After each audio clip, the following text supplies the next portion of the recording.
Bismillahirrahmanirrahim. Assalamualaikum warahmatullahi wabarakatuh. Pada hari ini, kumpulan kami akan membentangkan tajuk konsep etika dalam ekonomi menurut Islam dan Barat.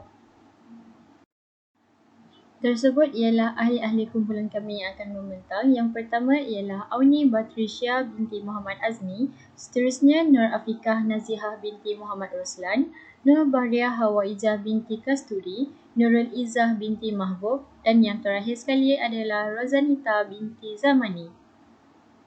Bismillahirrahmanirrahim. Assalamualaikum. Nama saya Nur Afiqah Nazihah binti Muhammad Roslan. Sebagai permulaan bagi pembentangan ini, saya ingin memperkenalkan serba sedikit dan secara umum tentang tajuk yang kami pilih, iaitu konsep ekonomi. Okey, sebenarnya korang tahu tak ekonomi itu berasal daripada perkataan apa? Okey, ekonomi itu berasal daripada perkataan Yunani, iaitu o economicus, yang berasal daripada dua perkataan, oikos dan nomos, yang membawa maksud peraturan-peraturan dan hukum hakam dalam rumah tangga. Justru daripada perkataan itu tadi, ekonomi ini bermaksud peraturan-peraturan dalam menyelenggarakan keperluan hidup manusia dalam sesebuah negara.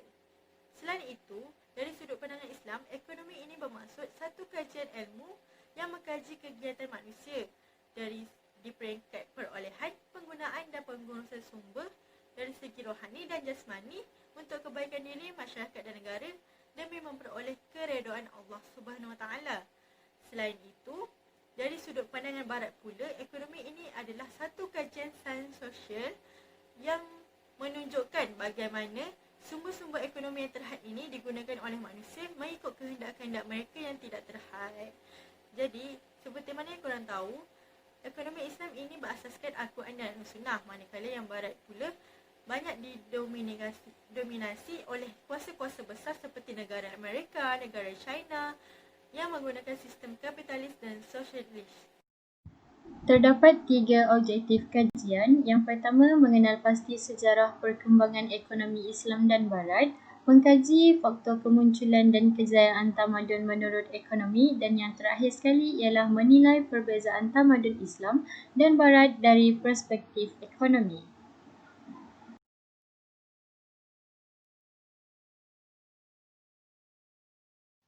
Kajian literatur. Menurut Adam Smith, ekonomi ialah penyelidikan tentang keadaan dan sebab adanya kekayaan negara. Menurut Ronald Evistra, ekonomi didefinisikan sebagai kajian tentang cara-cara mudah manusia dalam memilih untuk menggunakan sumber daya yang lengkap dengan produktif untuk menghasilkan barang untuk memenuhi keinginan. Jadi menurut Adam Smith dan Ronald Evistra ni, ekonomi sebagai salah satu sumber kekayaan negara dan dapat digunakan untuk memenuhi keinginan seseorang. M.A. Manan pula menyatakan bahawa ekonomi Islam adalah ilmu pengetahuan sosial yang mempelajari masalah ekonomi rakyat yang diilhami oleh nilai-nilai Islam dari Al-Quran dan As-Sunnah. Sistem ekonomi Islam ni didatang jauh terlebih dahulu dari kedua sistem konvensional, iaitu pada abad ke-6, manakala kapitalis abad ke-7 dan sosialis abad ke-18.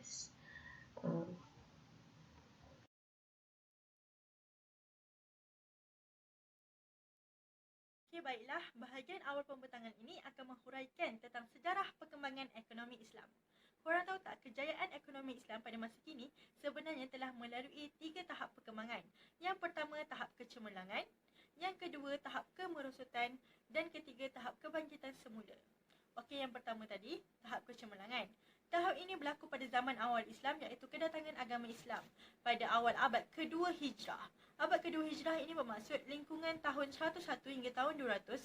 Jadi, pada awal abad ini, pertumbuhan ekonomi Islam telah bermula kerana kemunculan agama Islam itu membawa kecemerlangan kepada ekonomi Islam sendiri. Tetapi, pada pertengahan abad ke-4 Hijrah, ekonomi Islam telah merundum dan merosot. Mesti korang pelik kan, tadi cemerlang. Macam mana boleh merosot pula? Jadi saya akan bawakan beberapa faktor atas asbab kenapa ekonomi Islam itu boleh merosot dan terbantut. Dan pastinya faktor-faktor inilah yang memberi kesan, memberi impak yang besar kepada ekonomi Islam itu sendiri. Namun demikian, tidak terhenti di situ saja. Ekonomi Islam telah bangkit semula pada abad ke-20 Masihi atas beberapa faktor. Berdasarkan perkembangan ekonomi Islam, sejarah pertama yang berlaku adalah pada awal abad kedua Hijrah, iaitu pada zaman awal Islam. Tahap ini bermula apabila Islam mula berkembang dan berpengaruh di tanah Arab, sehinggakan amalan riba, amalan rasuah, amalan penipuan pada zaman jahiliah dapat dibendung dan dibenteras. Jadi, korang rasalah kan, siapa agaknya yang berperanan untuk menghapuskan segala amalan-amalan terlarang ini? Siapa lagi kalau bukan Rasulullah SAW. Pada ketika itu, banyak permasalahan yang berlaku dan dapat diselesaikan melalui sumber Al-Quran dan Sunnah. Dan selepas kewafatan Nabi Muhammad SAW, masalah-masalah yang timbul juga dapat diselesaikan melalui metod ijtihad. Jadi dari situlah ilmu ekonomi Islam ini berkembang dengan luas. Pada zaman itu juga, Islam ini adalah sebagai puncak ketamadunan kerana sebagai rujukan ilmu pengetahuan, kaedah percukaian dan juga perluasan kuasa. Jadi, apakah faktor-faktor yang mempengaruhi pemikiran ekonomi Islam pada ketika itu? Okey, yang pertama, Al-Quran dan As-Sunnah sebagai asas perbincangan ulama untuk menyelesaikan isu-isu ekonomi. Seperti isu teori, isu konsep pemilikan, isu jaminan sosial dan lain-lain. Yang kedua, perkembangan ilmu pengetahuan pada ketika itu yang menyebabkan penulis-penulis Islam memberi penekanan kepada isu-isu ekonomi seperti karya Imam Abu Yusuf yang menerangkan tentang teori zakat dan percukaian. Yang ketiga adalah dari segi aspek sosioekonomi masyarakat yang mempengaruhi cara fikir ulama untuk menyelesaikan isu-isu ekonomi. Okey, seterusnya kita masuk kepada tahap kemerosotan, iaitu tahap kedua. Tahap ini berlaku ketika perpecahan kerajaan Islam yang menyebabkan kejatuhan umat Islam. Sejarah ini berlaku atas beberapa faktor, iaitu yang pertama, perebutan kuasa. Pada ketika itu, pemimpin-pemimpin saling merebut kuasa, saling menjatuhkan antara satu sama lain yang mencetuskan kelemahan perpaduan di dunia Islam itu sendiri. Selain itu, ulama-ulama hanya mengikut pemerintah tanpa ada usaha untuk mengeluarkan ijtihad. Yang kedua adalah pengaruh Barat terhadap dunia Islam. Dalam erti kata lain, Islam ini jatuh ke tangan kuasa luar. Pada ketika itu adalah zaman kebangkitan Eropah dan ada satu peristiwa pada tahun 1268 Masihi, Hulagu telah melancarkan serangan kepada kerajaan Islam, iaitu di Andalusia, yang menyebabkan Islam terus jatuh. Yang ketiga adalah tertutupnya pintu ijtihad sejak abad ke-5 Hijrah. Disebabkan itu, prinsip-prinsip Islam terus terputus untuk menyelesaikan isu-isu terkini. Dan keempat adalah kelemahan perpaduan disebabkan pemimpin bertelagah antara sesama sendiri dan ulama gagal untuk berperanan dengan baik. Jadi, beberapa faktor yang disebutkan sebentar tadi mampu memberi kesan dan impak yang besar dalam ekonomi Islam itu sendiri, lalu mengakibatkan kebekuan ilmu dalam Islam. Selain itu, ulama juga tidak lagi mengarang dan mengambil konsep taklid, iaitu mengambil perkara yang sedia ada. Selain itu, ilmu-ilmu ekonomi Islam juga hanya tersimpan dalam kitab-kitab lama ataupun buku-buku lama kerana tiada yang mengkaji dan memperkembangkan lagi ilmu tersebut. Dan yang paling menyedihkan, umat Islam ketika itu tidak tahu tentang ekonomi Islam ataupun terpisah jauh daripada ilmu yang sedia ada ataupun ilmu yang pernah wujud, yang pernah dimiliki oleh mereka. Kerana pada ketika itu pengaruh Barat telah menguasai dan memikirkan Barat adalah satu jalan penyelesaian bagi masalah-masalah ketika itu. Dan semestinya ekonomi Islam ketika itu semakin dilupakan. Akhirnya, pada abad ke-20 Masihi, umat Islam mula bangkit kembali. Pada tahap ini, umat Islam yang disokong dengan ilmu Barat, dengan kuasa Barat, akhirnya sedar dan bangun daripada terus dibelenggu dengan sistem yang tidak adil seperti amalan riba. Jadi, dari sinilah lahirnya generasi intelektual Islam yang mengkaji tentang syariat Islam dan melaksanakan usaha untuk memantapkan lagi sistem ekonomi Islam. Antara perkara-perkara yang berjaya dibentuk dalam era kebangkitan ini ialah yang pertama, penulisan akademik mengenai sistem ekonomi Islam. Sejak tahun 1950-an, sarjana-sarjana Islam ini memberi perhatian terhadap penulisan mengenai sistem ekonomi Islam kerana mampu meningkatkan kesedaran dalam kalangan masyarakat. Ilmu ini mampu disebarkan melalui seminar, konferens dan sebagainya. Yang kedua pula ialah kewujudan institusi-institusi kewangan Islam yang berkembang pesat hingga ke hari ini. Contohnya, penubuhan Bank Islam di Mesir pada tahun 1963 ialah negara yang terawal menubuhkan institusi kewangan Islam. Yang ketiga ialah proses Islamisasi ekonomi di negara-negara Islam tertentu. Seperti mana yang diislamisasikan di Pakistan, iaitu negara terawal melalui proses itu. Tidak ketinggalan juga Malaysia mendapat perhatian dunia apabila mempunyai usaha dalam proses mengislamisasikan ekonomi tersebut. Prinsip dan etika ekonomi Islam. Ekonomi berasal daripada perkataan Latin iaitu economicus dan perkataan Greek iaitu economikos. Ekonomi Islam mengkaji kegiatan manusia yang selaras dengan kehendak syariat dari segi memperoleh, mengguna atau mengurus sumber asli untuk kebaikan diri dan masyarakat secara kebendaan dan kerohanian bagi mendapatkan keredaan Allah Subhanahu Wa Taala. Ekonomi Islam adalah suatu sistem ekonomi yang bertujuan untuk mewujudkan keadilan dan kesejahteraan secara merata. Yang dimaksudkan sebagai kesejahteraan al-falah adalah sebuah situasi di mana al-daruriyat al-khams, iaitu 5 keperluan utama dapat terpelihara dan terjamin keberadaannya dalam kehidupan manusia itu sendiri. 5 keperluan utama tersebut adalah terdiri daripada pemeliharaan agama, jiwa, akal, keturunan dan harta. Dalam sistem ekonomi Islam, terdapat sistem yang berkait rapat antara satu sama lain, iaitu merangkumi pandangan dunia dan moral yang mempengaruhi, membimbing dan membantu manusia merealisasikan sasaran-sasaran kemanusiaan, insaniah dan yang berketuhanan, Rabbaniyah, juga mewujudkan keadilan dan kesejahteraan. Maka, untuk merealisasikan tujuan ini, terdapat 4 landasan dalam ekonomi Islam, iaitu Tauhid, Keadilan, Khalifah, Kebebasan dan Tanggungjawab. Tauhid. Untuk mencapai kesejahteraan, satu-satunya landasan paling asas adalah Tauhid, kerana dengan landasan Tauhid ini dapat membezakan antara ekonomi Islam dan ekonomi konvensional. Tauhid membersihkan agama secara mutlak dari semua keraguan yang berkaitan dengan keunggulan dan keesaan Tuhan.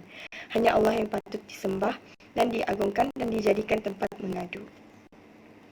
Yang kedua, Khalifah. Manusia sebagai khalifah atau dari segi istilah ialah pengurusan disebut khilafah.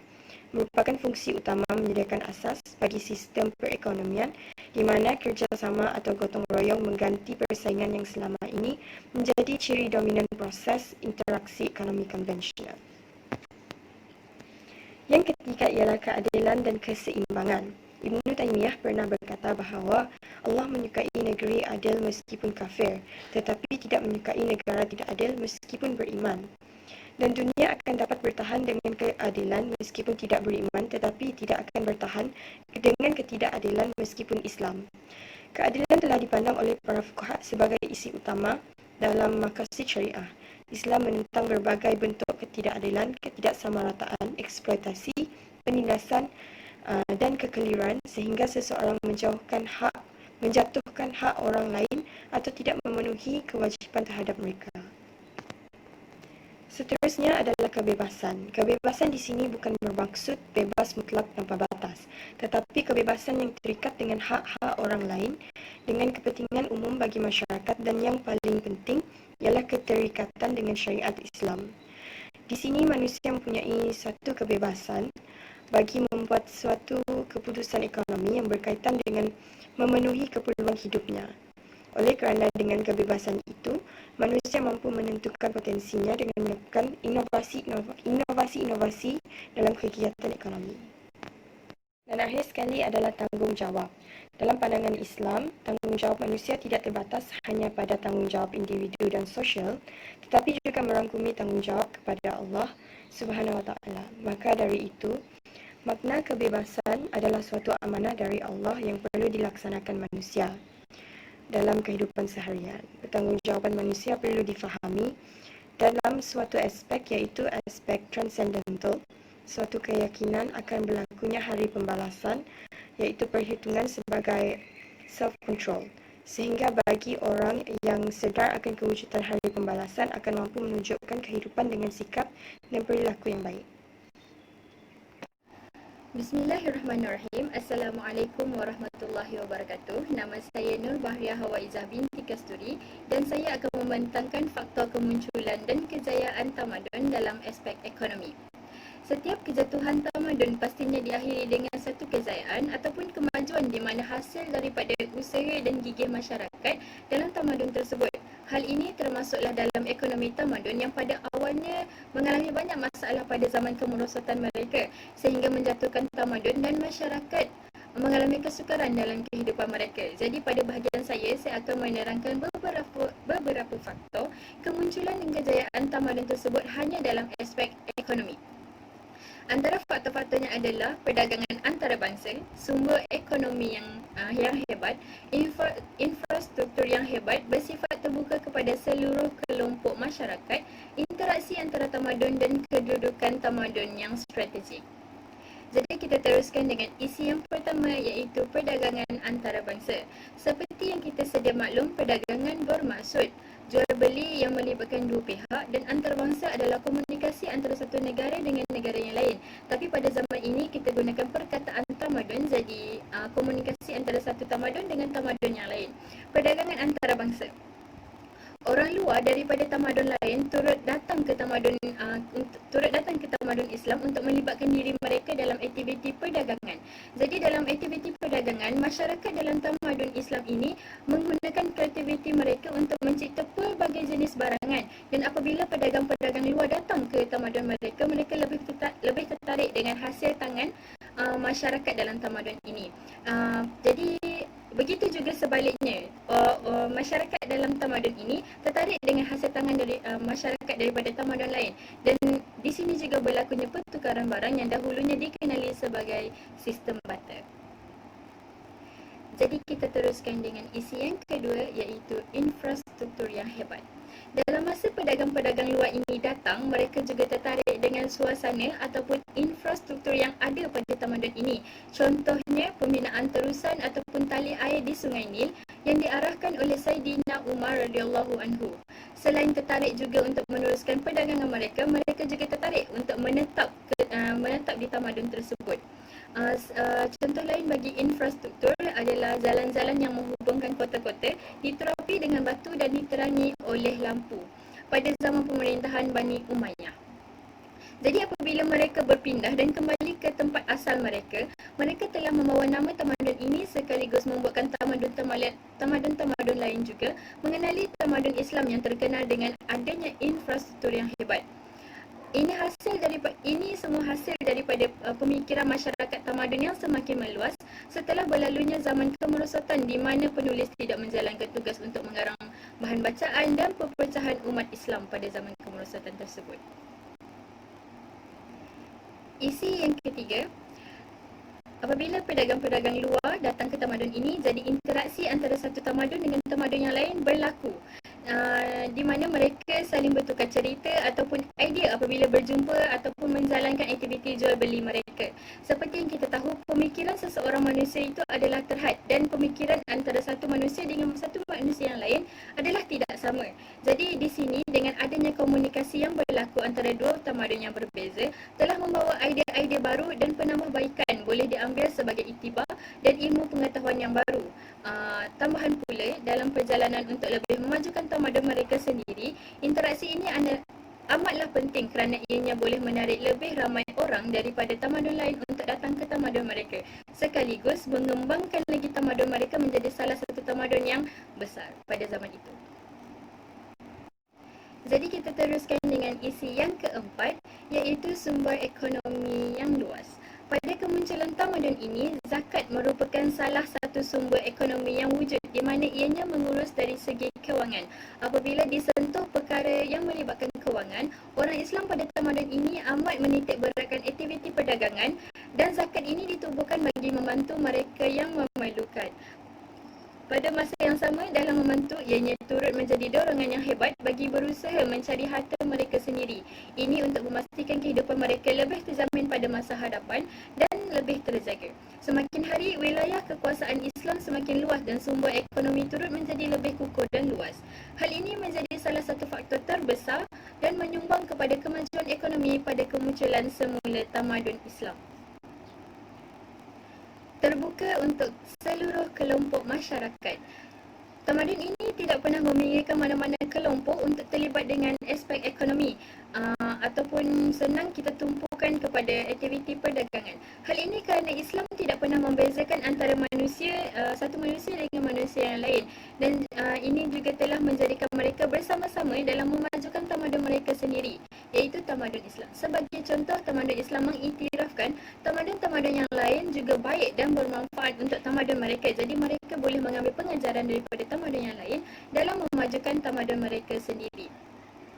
Aktiviti perdagangan juga tidak disekat untuk mana-mana pihak sahaja, malah ianya terbuka kepada semua kelompok masyarakat, dan semua masyarakat dalam tamadun tersebut boleh terlibat dengan perdagangan tersebut kerana mereka pada zaman itu sangatlah berusaha untuk mencari harta mereka sendiri supaya menjadikan kehidupan mereka lebih terjamin seperti yang saya katakan sebentar tadi.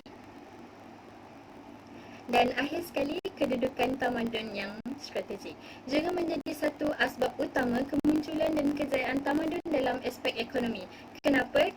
Kerana pada zaman kemerosotan, tamadun Islam juga menjadi satu sebab perebutan kuasa kerana kedudukannya yang tepat dan strategik. Begitu juga dalam aspek ekonomi, iaitu perdagangan. Mereka menggunakan tamadun mereka yang strategik itu untuk menarik lebih ramai orang luar datang berdagang dan berjual beli di tamadun mereka. Hal ini kerana kedudukan tamadun mereka dipandang sebagai strategik kerana ianya merupakan jalan-jalan bagi perdagangan yang penting. Jadi, jika ada perdagangan penting yang dijalankan, mereka akan melalui tamadun tersebut, dan dengan adanya infrastruktur yang hebat, perdagangan antarabangsa yang melibatkan ramai orang daripada tamadun-tamadun yang lain, ini akan lebih menarik minat mereka untuk berhenti ke tamadun tersebut dalam perjalanan perdagangan penting tersebut. Maka ekonomi mereka terbukti bukan sahaja hanya pada kalangan masyarakat tamadun, tetapi orang luar juga terlibat dalam memajukan tamadun mereka, terutamanya dalam aspek ekonomi.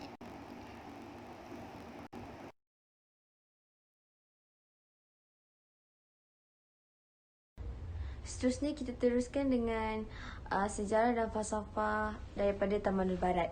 Okey, peradaban ataupun tamadun barat adalah rentetan daripada tamadun Yunani, di mana tamadun Yunani ini muncul sekitar 2000 tahun sebelum Masihi. Kemudian pemikiran dan falsafah tamadun barat ni juga ia berdasarkan daripada pemikiran dan sejarah daripada tamadun Yunani juga. Okey, sebagai contoh, orang Yunani, diorang percaya bahawa dekat dunia ni terdapat satu kuasa yang luar biasa yang mengawal kehidupan kita seharian. Okey, lepas tu antara ciri kebudayaan orang Yunani ialah mereka tidak mempunyai agama khusus dan kitab khusus. Macam kita, orang Islam, kita ada agama Islam kita sebagai agama rasmi, and kitab khusus kita Al-Quran. Macam diorang tak ada. Okey, lepas tu kepercayaan dan cara hidup diorang pula bersifatkan materialistik. Sebagai contoh, segala sesuatu termasuk Tuhan ke ataupun perasaan, orang Yunani ni, diorang ni jenis akan luahkan sesuatu ke dalam bentuk fizikal. So yang boleh lihat. Sebagai contoh, macam Tuhan tadi, diorang akan buat patung ataupun macam yelah, patung supaya diorang boleh nampak yang Tuhan tu wujud. So diorang akan sembah patung tu. Jadi tidak lama selepas itu, kepercayaan masyarakat tersebut berubah selepas kedatangan agama Kristian. So dalam masa itu juga Maharaja Konstantin telah memula agama Kristian. Lalu agama Kristian tu pun menjadi agama rasmi masyarakat tamadun tersebut sampailah sekarang. Okey, seterusnya kita teruskan dengan falsafah Tamadun Barat. Okey, falsafah Tamadun Barat ni dia dicirikan oleh falsafah tamadun Yunani lah, iaitu man is the measure of all things. Maksud dia manusia adalah penentu bagi segala sesuatu. Dan dari falsafah tersebut wujud teori humanisme yang dipelopori oleh orang-orang Barat. So kat sini terang-terang kita bertengok yang tamadun Barat ni sebenarnya dia berteraskan kepada falsafah kemanusiaan yang mutlak. So oleh sebab tu teori humanisme ni diwujudkan oleh tamadun Barat yang berdasarkan materialistik dan mengikut nafsu semata. Contoh macam kita boleh tengok ekonomi kapitalis pun dia sebenarnya dia macam berteraskan humanisme juga. Contoh kita boleh tengok yang itulah. Okey, seterusnya dasar tamadun Barat.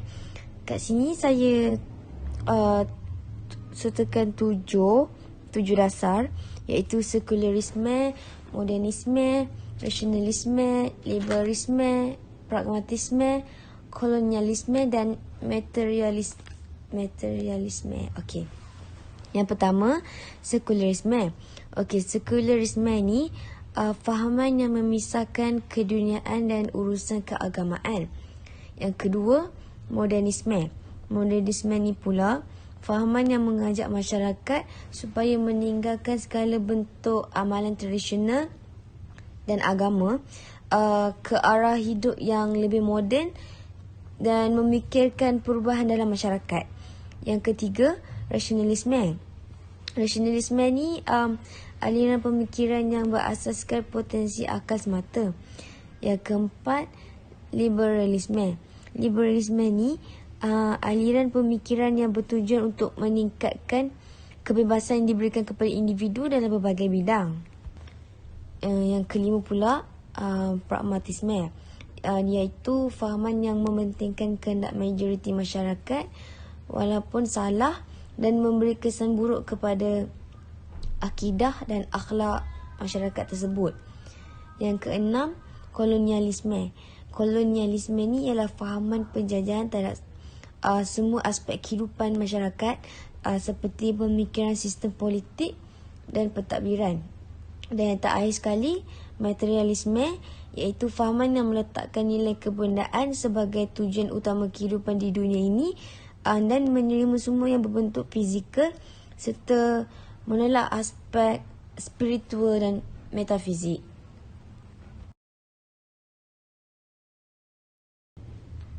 Okey, seterusnya dasar tamadun Barat.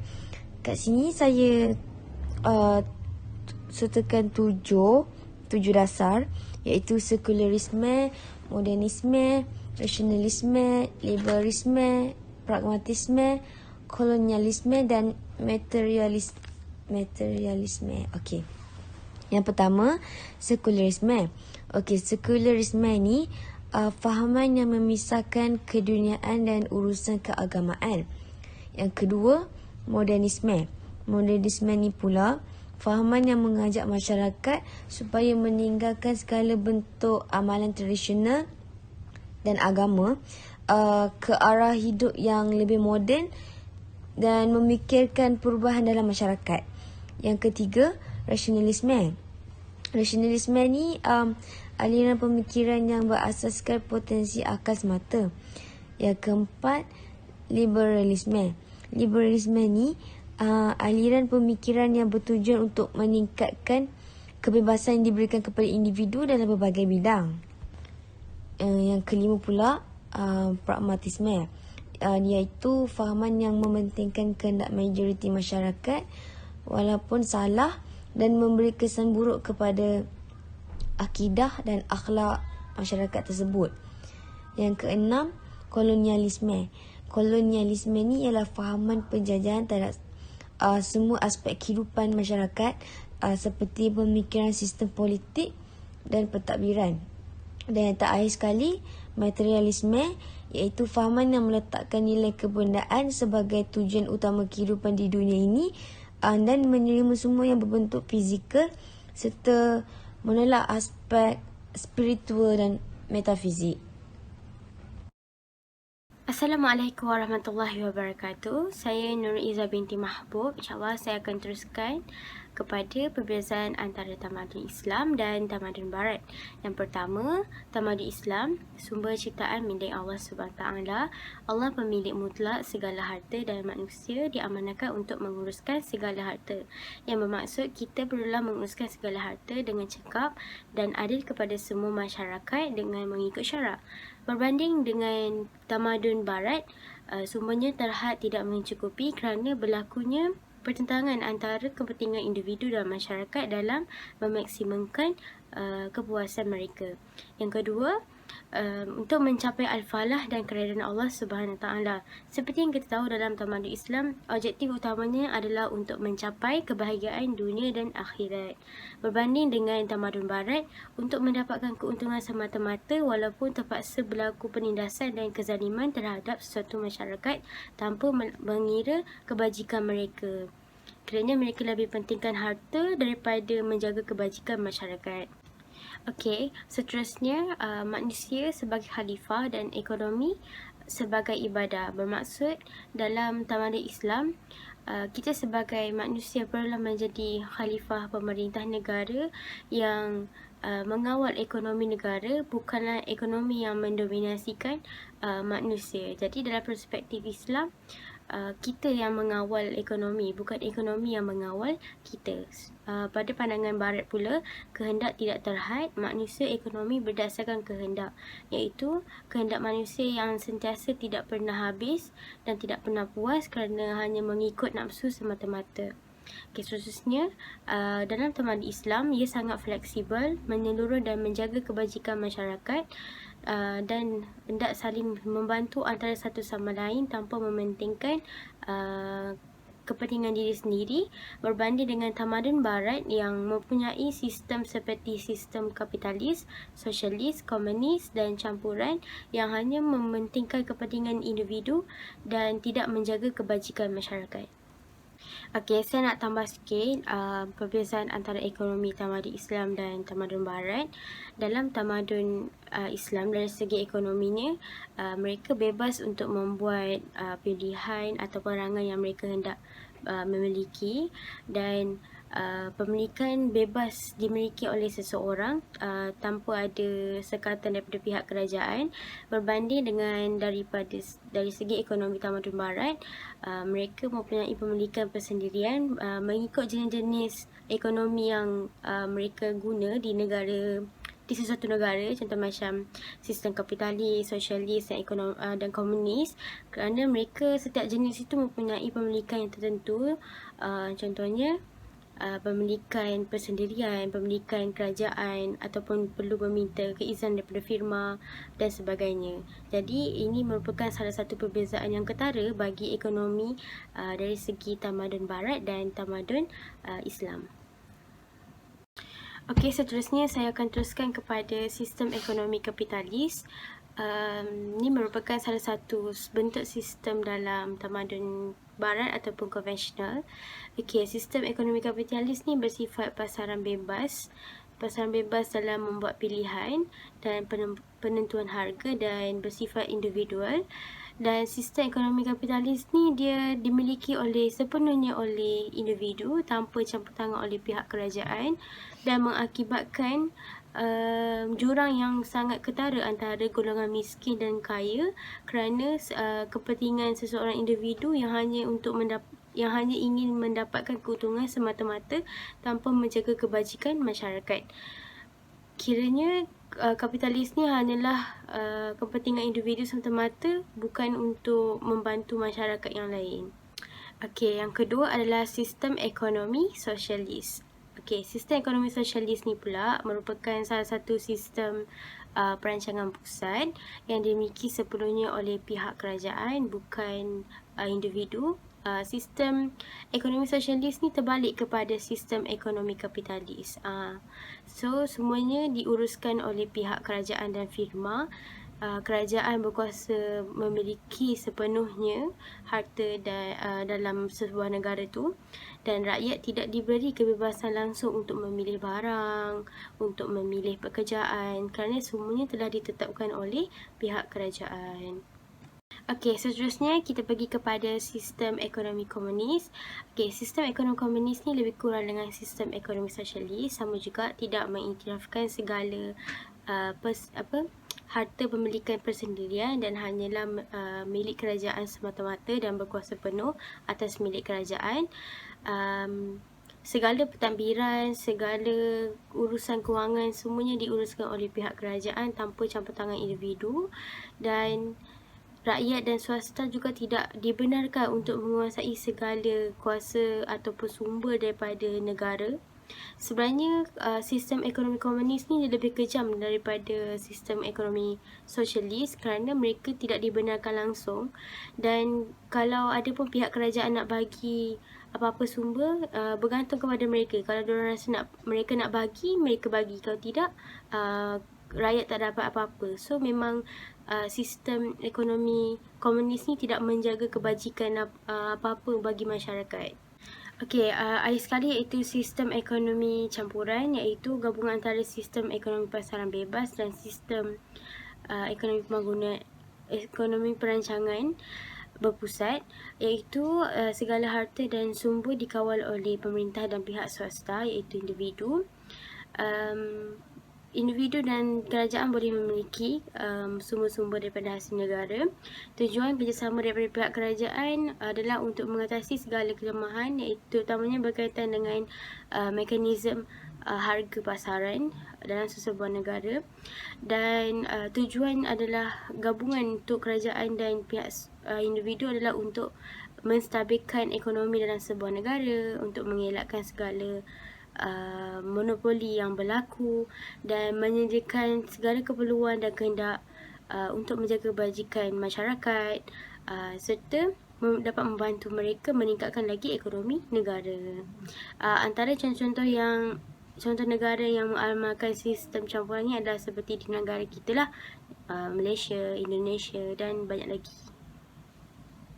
Okey, secara kesimpulannya, ekonomi Islam merupakan ekonomi yang membangunkan mengikut Al-Quran dan Sunnah serta pengawasan syariat terhadap ekonomi kegiatan manusia berbanding ekonomi konvensional yang hanya menginginkan keuntungan semata-mata.